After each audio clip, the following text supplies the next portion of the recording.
Dr. Balakrishnan, there's also, you deal with the subject of engineering, and therefore there is this question that is often asked. We need engineers at one basic level to build our country, to build our economy, whether it's railroads, whether it is construction, whether it's electronics, so on and so forth. There are, of course, multifarious areas where the basic role of engineers are there, but there's also the perspective of what technology does and how that impacts on A, the way in which the engineers function, and B, the opportunities that are open for them as well. How do you see this playing out? Because there's a lot of talk about engineers of course studying here in India, going abroad. There's all sorts of arguments back and forth regarding that. How do you look at this problem? The way to go is to go interdisciplinary. Previously, when people came to engineering, they thought of themselves in silos. I'm a mechanical engineer, I'm a chemical engineer, I'm a electronics engineer, I'm a computer scientist. That is no longer going to work. What is going forward, you have a lot of overlap. I'll give you an example. For example, when nature provides you a problem, it's not going to tell you, it's a problem. It's not going to tell you if it's a mechanical engineering problem or an electrical engineering problem. Simple.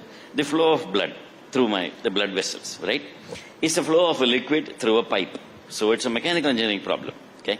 It's controlled by electrical impulses that are coming from the brain. So you have an electrical problem there, you have a neural network problem there. It's finally again controlled by the pulses of your heart, which is an electronics problem, which is so you have all these disciplines, and of course it's a health problem. So now you tell me, so if a particular engineer wants to make himself relevant to the problems of society, what he should do is think interdisciplinary. Gone are the days when you can say, I am in this, and that is not my field. That's not possible anymore. So the divisions between departments or disciplines are kind of crumbling. So especially, again, with AI and with, big data and the large language models and the other models that are coming up, which can be applied across disciplines, this divisions between departments are crumbling. So what an engineer needs to do is think interdisciplinary. He needs to develop skills that, like in AI, in robotics, in IoT, in big data, in mathematics, in simulation, so that he can do predictive analytics. He can do prediction. He can predict a new material, for example, or predict the new progress of a disease, or predict a new progress of a problem. So actually, for example, I have engineering students who are working with doctors in AIIMS on engineering solutions to medical problems, whether it's designing a new MRI machine or doing image processing of neonatal conditions. They do image processing and big data taken from babies, and they predict what the future health conditions would be for those kids, neonatal processing. So what happens is that AI and health, AI and engineering and health, they've all started talking together. Now we are looking at, in Amrita, we are developing wearable sensors, for example, that reads your body parameters and transmits the signal to the doctor. So you could be a farmer working in a field and you could be having a heart attack, and then the ECG is transmitted to the doctor. So how to do all this, and the most important thing in the Indian context is how to keep it low cost. Mr. Ganapathi, recently, some of your doctors have also, entered the coveted list in Stanford University of being in the top 2%. Now, that's, of course, global acclaim.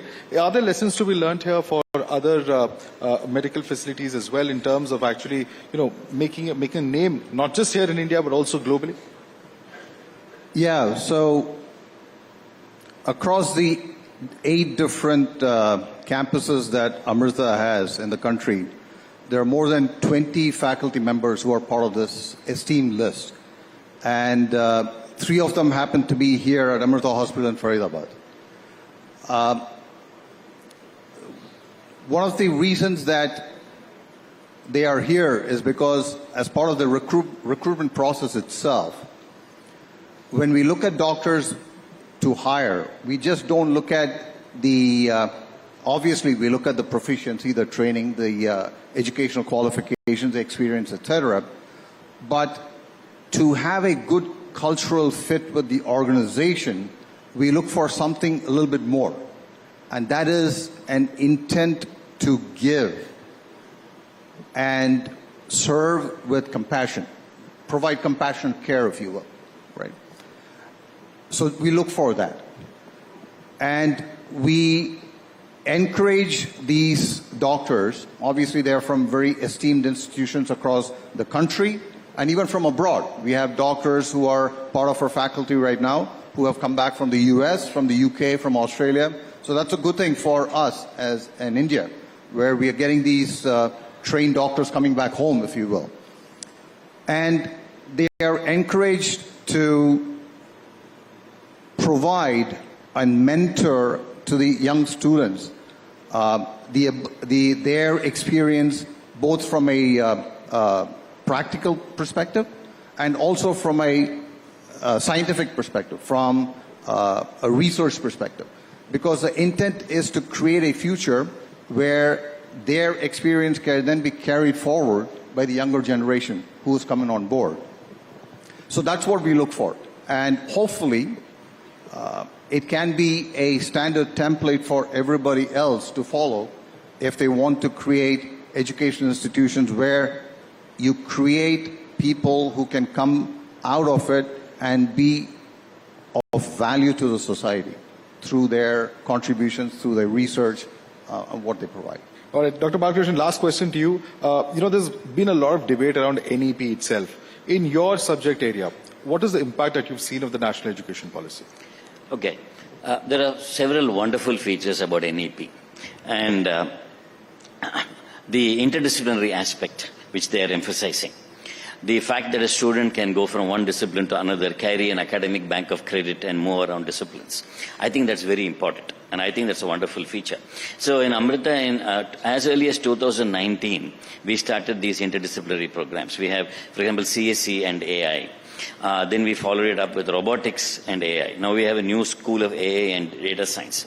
So we have a structure where a student can take electives across departments and they can move between, sometimes between one school and another, and increase their employability humongously and their research potential humongously.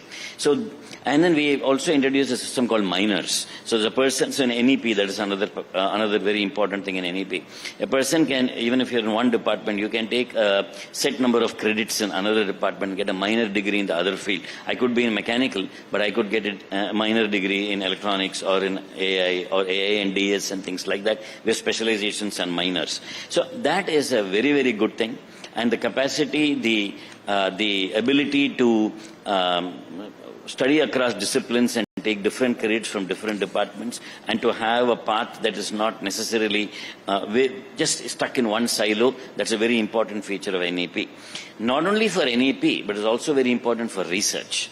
So, since I am from Amrita, I have to tell you a little bit about research. We are very strong in research. In fact, one of our trademark is compassion-based research under Amma's guidance. We want to find cost-effective solutions for the common man's problems. So whenever we do that, we find that we require expertise from different skills. So for example, from skill sets. For example, we need medical and engineering together to form a solution in healthcare. For a new material that can be used in the human body, you need a material science, you need sometimes a chemical engineer, you need physics, you need chemistry, you need medicine, etc. So this matter, NEP is very helpful because what happens is a student will get different skill sets. And so the university curriculum should be structured such a way freedom is given, flexibility is given. So that is what we are trying to do. And that is very important in the way forward. And that is going to have a huge impact on education. And that is going to have a huge impact on employability. And that is going to have a huge impact on research. And India has to. You won't believe, you may not believe this, but in Amrita, there are more than, there are several hundred papers that come out from undergrad students, research papers every year. Because we involve students in project and research right from the very beginning. So what happens is NEP becomes a big factor there because they can take courses and skills in different disciplines. So you are widening their horizons in a big way. So I think that's the answer to your question. Yes, it has a big impact. It's useful. Absolutely. Yes. Dr. Balakrishnan, Mr. Ram, thank you so much for joining us on this session. Thank you.